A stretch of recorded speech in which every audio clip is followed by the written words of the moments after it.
وآت المال علی حبہ، اب اس میں جو ترتیب میں نے کہا تھا، الاقرب فالاقرب، الاقنم فالاقرب، سب سے پہلے ذوی القربا، اور اس میں اکثر و بیشتر ہم سے کوتاہی ہوتی، دور دراز کے لوگوں کے ساتھ نیکی ہو رہی ہے، سگے بھائی کی بیوہ اور یتیم بچے جو ہے وہ محروم ہیں، انہوں نے اس وقت یہ کر دیا تھا، یہ کر دیا تھا، ظاہر بات ہے کہ رشتہ داروں سے تو شکایتیں ہوتی ہیں، یہ تو ہمیشہ ہمارے مخالف رہے جی، ان کی ہم کیسے مدد کریں؟ اگر تو اللہ کے لیے دینا ہے تو پہلا حق ان کا ہے، من عطا للہ وابغض للہ وعطا للہ ومنع للہ، اللہ کے لیے دیا ہے اگر تو اپنے اس نفس کی جو انتقام کا جذبہ ہے اس کو کچلو، اور جس کا سب سے پہلا حق ہے اس کو پہنچاؤ، حق بحقدار رسید، ذوی القربى والیتامى، جو بے سہارا رہ گئے، باپ کا سایہ نہ رہا، والمساکین، مساکین کسے کہتے ہیں؟ مسکنت کہتے ہیں، کم ہمتی۔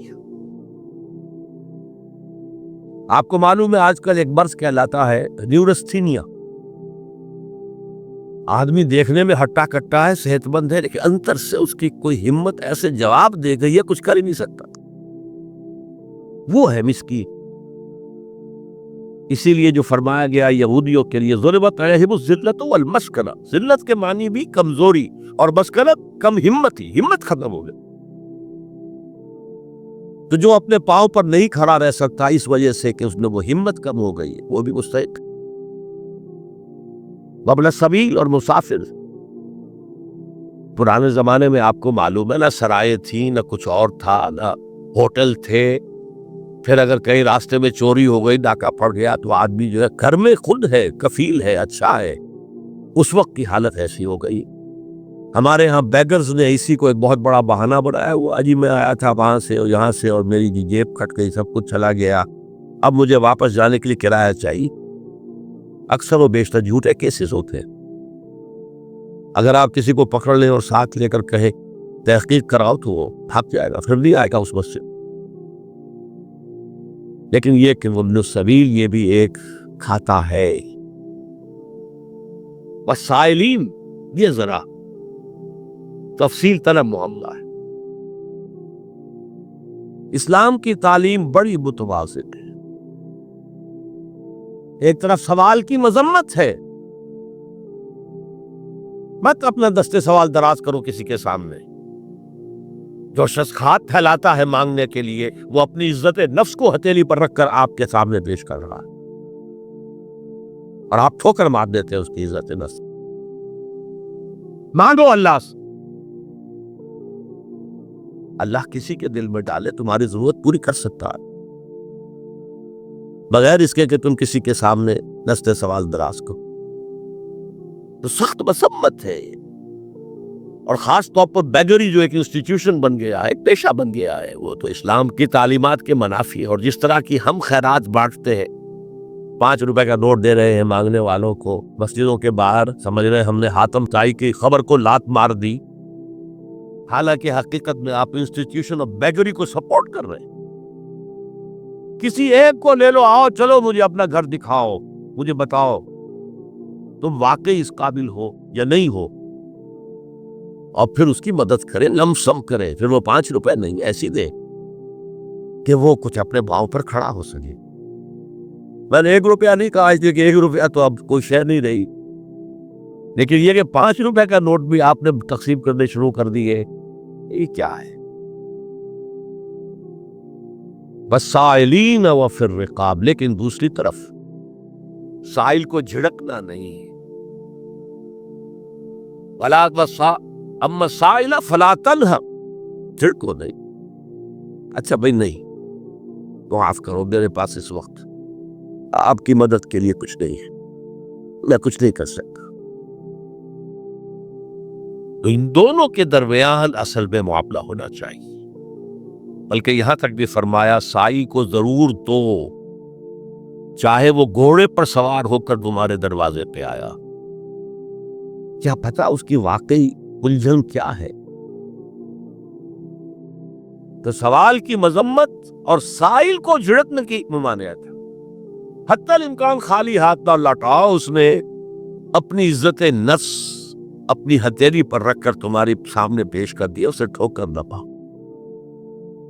لیکن جیسا کہ میں نے عرض کیا, یہ انسٹیٹیوشن آف بیگری جو ہے یہ ایک علیحدہ شے ہے بالکل, اس کا اس سے کوئی تعلق نہ سمجھیے.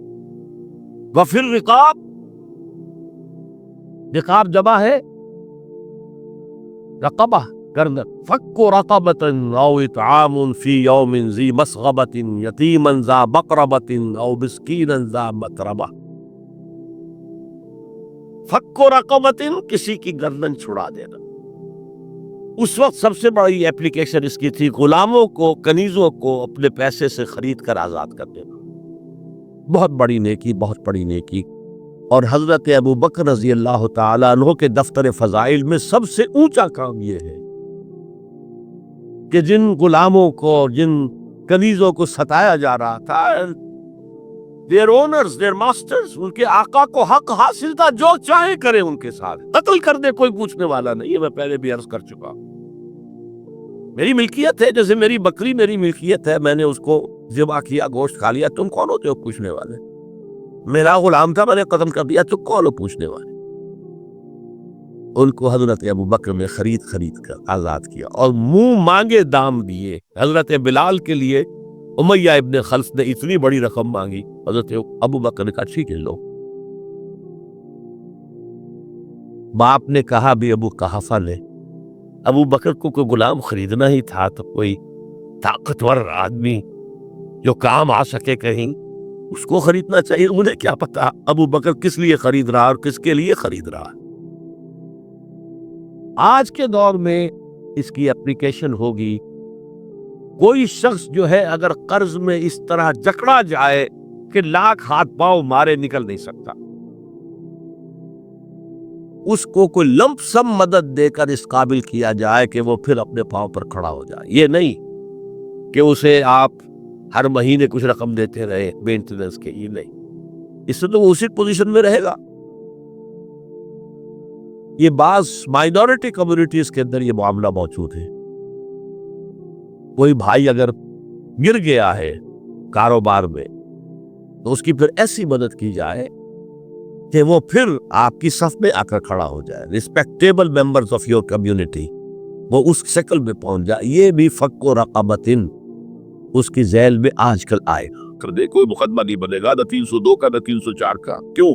جیسے آپ کی بکری آپ کی ملکیت تھی, آپ نے ذبح کیا, گوشت کھا لیا, کوئی پوچھ سکتا آپ سے میری بکری تھی بھائی, میں نے ذبح کیا کیا, who are you to ask me؟ اسی طرح غلام میری ملکیت ہے, میں نے قتل کر دیا, میں نے اپنا نقصان کیا ہے, میں اس غلام کو فروخت کرتا ہوں تو کچھ پیسے مل جاتے مجھے, لیکن اختیار میرا ہے.